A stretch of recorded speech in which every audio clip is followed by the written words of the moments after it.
Hello friends, இது நான் உங்கள் செய்யுது. இந்த வீடியோவில் நம்ம எதை பற்றி பார்க்க போகிறோன்னா, தமிழ்நாடு பாப்புலேஷன், தமிழ்நாடு மக்கள் தொகை. இது வந்து ஜிஎஸ்க்கான ஃப்ரீ ஜிஎஸ் நோட்ஸ் சீரியஸில் செகண்ட் வீடியோ. ஸோ இதுக்கு முன்னாடி வந்து லாஸ்ட் வீடியோ அப்லோட் பண்ணியிருப்பேன் தமிழ்நாடு எக்கானமி ரிலேட்டடாக. ரெண்டுமே ஒரே லெசன் தான். 11th யூனிட் 11 எக்கனாமிக்ஸு, தமிழ்நாடு பொருளாதாரம்ங்கிற லெசனு. ஸோ போன வீடியோ யாரெல்லாம் பார்த்தீங்க, எப்படி இருந்தது, நோட்ஸ் எப்படி இருக்குங்கிற கீழே கமெண்ட் செக்ஷனில் கமெண்ட் பண்ணுங்கள். அதே மாதிரி இந்த வீடியோவோட எண்டு முடித்த பிறகு உங்களோட ஓவராலாக ஒப்பீனியன் சொல்லுங்கள். இல்லை நோட்ஸை வந்து இன்னும் எப்படி கொடுக்குறது வந்து உங்களுக்கு ஓகேவா, இல்லை வேறு என்ன எக்ஸ்ட்ராவாக பண்ணலான்னு சஜஷன் கொடுங்க. இஃப் பாசிபிள் நான் அப்கமிங் நோட்ஸ் மேக்கிங்கில் நான் கரெக்ட் பண்ணி நான் கொடுக்குறேன். இல்லைன்னா இப்படியே ஃபாலோ ஆகும் இதே மெத்தடு. ஸோ ஃபஸ்ட்டு பார்த்திங்கன்னா, ஓவராலாக பாப்புலேஷன் ரிலேட்டடாக கேட்கலாம். அதிக ஸ்கோப் இருக்கிற ஏரியா. கண்டிப்பாக இதிலேருந்து கொஷின் வந்து ரிப்பீட்டடாக ப்ரிலிம்ஸ் அண்ட் மெயின்ஸ் கேட்டே இருக்காங்க. ஃபஸ்ட்டு பாப்புலேஷன், மக்கள் தொகை பொறுத்தளவுக்கு தமிழ்நாடு வந்து 6வது இடத்துல இருக்குது.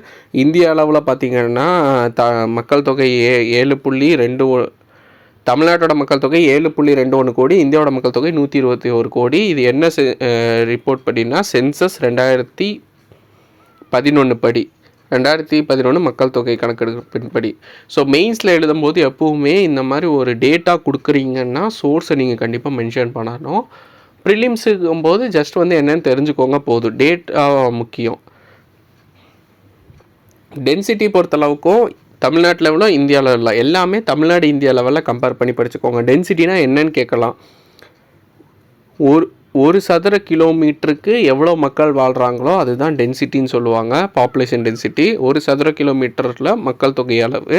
தமிழ்நாட்டோட அளவு பார்த்திங்கன்னா 585, இந்திய அளவில் 18வது இடத்துல இருக்குது. இந்தியாவோட அளவு பார்த்திங்கன்னா 382.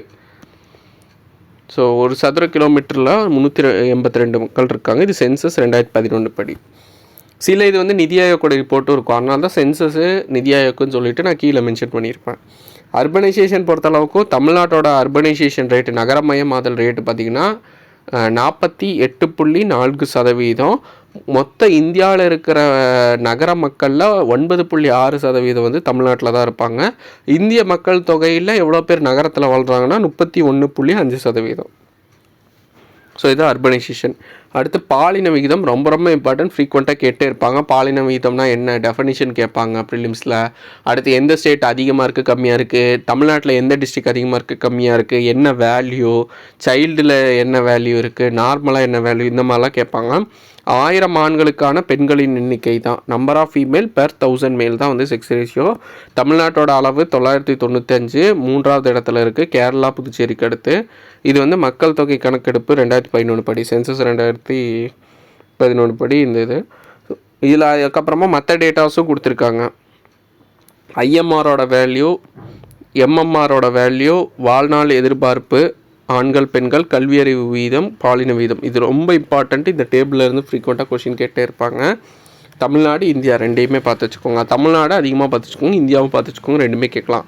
ஐஎம்ஆர்னால் என்ன அப்படின்னா குழந்தை இறப்பு வீதம். ஒரு வயசுக்குள்ளே பிறந்த குழந்தை இறந்ததுன்னா 1000 குழந்தைகளில் எவ்வளோ குழந்தை இருக்குதோ அதுதான் வந்துட்டு குழந்தை இறப்பு வீதம், IMR. Infant mortality rate. So இது பார்த்திங்கன்னா தமிழ்நாடு வந்து 17 பேர் இருக்காங்க, இந்தியா வந்து 34 பேர்.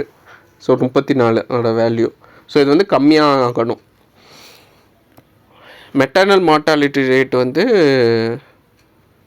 மகப்பேரின் போது உயிரிழப்பு நடக்கிறது 1,00,000 பேர்த்துக்கு கணக்கு பண்ணுவாங்க. ஸோ 1,00,000 மகப்பேரில் தாயின் இறப்பு எவ்வளவோ அதுதான் வந்து மெட்டர்னல் மார்ட்டாலிட்டி ரேட்டு.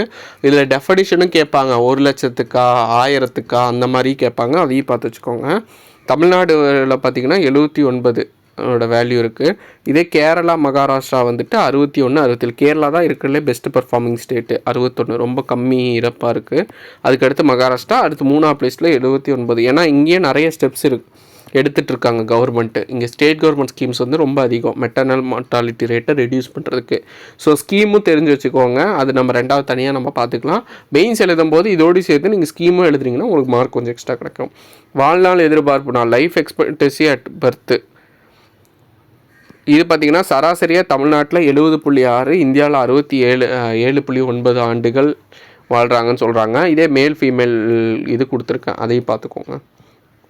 ஸோ இது போக இந்த பாக்ஸ் பார்த்திங்கன்னா இந்த லெசனோட கடைசியில் இருக்கும். அதை நான் இந்த இதில் ஆட் பண்ணியே கொடுத்துட்டேன். ஏன்னா இதை பற்றி தான் நம்ம பார்க்க போகிறோம்.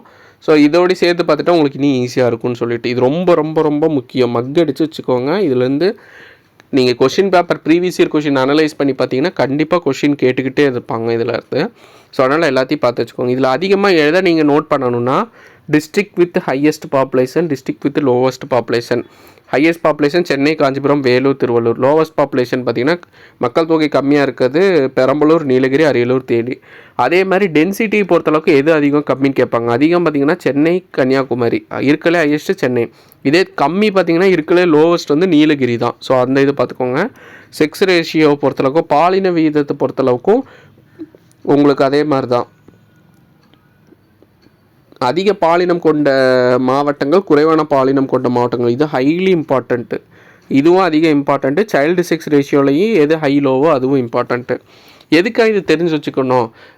ஒரு டிஸ்ட்ரிக்டில் அதிகமாக இருக்குது கம்மியாக இருக்குதுன்னு தெரிஞ்சு வச்சுக்கிறனால என்ன யூஸ் அப்படின்னு நார்மலாக நினைக்கலாம். பட் ஆனால் இது எதுக்காக இந்த சென்சஸ்ஸு இல்லை ரிப்போர்ட்லாம் எடுத்து அளவெல்லாம் தெரிஞ்சு வச்சுக்கிறாங்கன்னா எங்கே கம்மியாக இருக்கோ அங்கே வந்து நிறைய மெஷர்ஸ்லாம் இது பண்ணி அந்த ப்ராப்ளத்தை சார்ட் அவுட் பண்ணுவாங்க. ஸோ அதுக்காக தான்.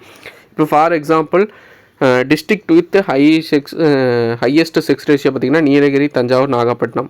லோவஸ்ட்டு செக்ஸ் ரேஷியோ பார்த்திங்கன்னா தேனி, தருமபுரி. ஸோ அப்போ இங்கெல்லாம் கம்மியாகுதுன்னா ஏன் கம்மியாகுது?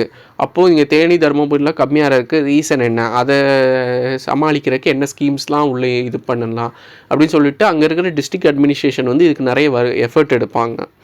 ஸோ அது இதுக்காக தான் இந்த ரிப்போர்ட்டு டேட்டாலாம் படிக்கிறது. ஸோ படிக்கும்போது வந்துட்டு கனெக்ட் பண்ணி படிங்க. சும்மா இதனால தான் இப்போ நீங்கள் நிறைய இதெல்லாம் பார்த்தீங்கன்னா ஒரு ஸ்கீம் லான்ச் பண்ணுறதே வந்து எங்கே ரொம்ப கம்மியாக இருக்கோ அங்கே லான்ச் பண்ணுவாங்க. ஸோ இதெல்லாம் ஒன்று லிங்க் இருக்கும் சம்டைம்ஸு. லோவஸ்ட் செக்ஸ் ரேஷியோ பார்த்திங்கன்னா தேனி, தருமபுரி. குறைவான பாலின விகிதம் கொண்டது தேனி, தருமபுரி. வேல்யூஸும் பார்த்துக்கோங்க. அடுத்து குழந்தை பாலின வீதம் 6 வயசுக்குள்ள குழந்தையில் வந்துட்டு பெண் குழந்தைகள் எவ்வளோனா 2011 படி 946 பேர் இருக்காங்க. அதில் பார்த்திங்கன்னா அதிகமாக ஹையஸ்ட்டு டிஸ்ட்ரிக்டில் எங்கே அதிகமாக இருக்காங்கன்னா நீலகிரி, கன்னியாகுமரியில் அதிகமாக இருக்காங்க. குறைவாக இருக்கிறது கடலூர், அரியலூரில் தான் இருக்காங்க. கடலூரில் தான் இருக்கிறதுலே கம்மி, அதுக்கடுத்து அரியலூர். அதேமாதிரி ஒவ்வொரு கொஷின்லேயும் நீங்கள் பார்க்கும்போது ஆப்ஷன் சம்டைம்ஸ் வந்துட்டு ஃபஸ்ட்டு ஸ்டேட், இப்போ for example lowest sex ratio, child sex ratio என்னன்னு கேட்குறாங்க. குறைவான குழந்தை பாலினம் கொண்ட மாவட்டம் என்னன்னு கேட்டாங்கன்னா கடலூர் கொடுத்துருக்கலாம், ஆப்ஷனில் கொடுத்தா அதான் கரெக்டு. சப்போஸ் சம்டைம்ஸ் என்ன பண்ணிடுவாங்கன்னா கடலூர் இல்லாமல் மற்ற டிஸ்ட்ரிக் கொடுத்துருப்பாங்க, அல்ல அரியலூர் கொடுத்துருப்பாங்க. அப்போ வந்து அரியலூர் தான் கரெக்டு. ஸோ அதனால் ஒரு ஸ்டேட்டை மட்டும் டிஸ்ட்ரிக்டை மட்டும் பார்க்காதீங்க, பக்கத்தில் இருக்க டிஸ்ட்ரிக்கும் பார்த்து வச்சுக்கோங்க. அப்போ தான் வந்து சம்டைம்ஸு இந்த எம்சிக்யூ கொஷின்லாம் வந்து நீங்கள் மார்க் பண்ணுறதுக்கு ஈஸியாக இருக்கும். ஏன்னா கொடுத்த ஆப்ஷனில் எது அதிக சான்ஸ் இருக்கோ அதை தான் நம்ம கிளிக் பண்ணுற மாதிரி இருக்கும். Literacy rate 80%. அதுக்கப்புறமா 73. மேக்ஸிமம் 2011 டேட்டாவே பார்த்துக்கோங்க. 2001 டேட்டா வந்து அவ்வளோ இம்பார்ட்டன்ட் கிடையாது, 11 தான் ஹைலி இம்பார்ட்டண்ட். பட் ஆனால் தெரிஞ்சு வச்சுக்கிறது 2001 தெரிஞ்சு வச்சுக்கோங்க. லிட்ரஸி ரேட்டுக்கு மெயினாக இந்த லிட்ரஸி ரேட்டுக்கு மட்டும் 2 வேலையும் தெரிஞ்சு வச்சுக்கோங்க. 2011, 2001 இதுக்கு மட்டும் 2ஐயும் பார்த்துக்கோங்க.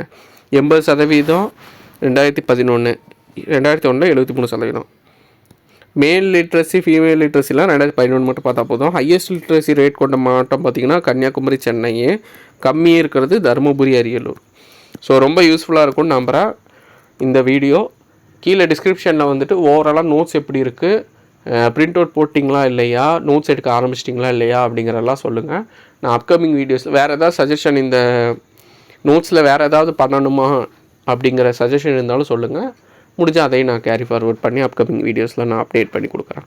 ஸோ இந்த வீடியோஸ் ஃபுல்லாக இருக்கும் நம்புகிறேன். அப்கமிங் வீடியோஸில் பார்க்கலாம். தேங்க்யூ.